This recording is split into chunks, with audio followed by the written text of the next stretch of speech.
After seeing the game in October 2009, we figured out it was going to be a great opportunity to enhance the PC player experience with realistic effects and simulations. I can't say I've ever experienced quite such an open-ended, convincing, immersive sandbox game. We had been experimented with some simulations on water, ocean simulations, and we thought that we could add an extra notch on the looks of the game. The water is composed of two components. One component gives the water a convincing large-scale swell that moves boats and causes the character to bob around when he's swimming in the water.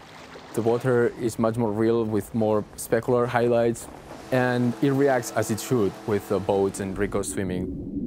We also added a wind-driven ripple effect that adds that last level of convincing detail that makes it look really special.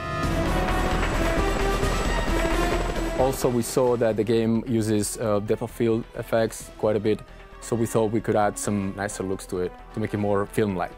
What we've worked on mainly is bokeh filters. Bokeh is the name for blur in Japanese. When there is a very blurred background, you see the light sources. Usually you see like a very defined shape, which is usually circular or pentagonal, depending on what is the iris, the aperture of the camera. So we mimic that effect. We're all familiar with the sharp shadows you get if you put a small light in a room and stand in front of it. You'll get sharp shadows cast by that light. If you put a big light in a room, so we're talking a light the size of a wall, you'll notice you'll start to get softening in those shadows. And if you take that even further and think of light coming from all around, what you get is really soft little blobby shadows under everything. And what ambient occlusion does is it calculates those soft shadows dynamically in real time in order to show that objects are grounded and convincingly part of the world. For each pixel in the image, we're tracing rays out to find out how occluded that pixel is. What we can do with the GPU is we can use the massively parallel power of the GPU that's able to trace many, many rays at the same time. The first thing you realise when you play Just Cause 2 is that this is already a really immersive game.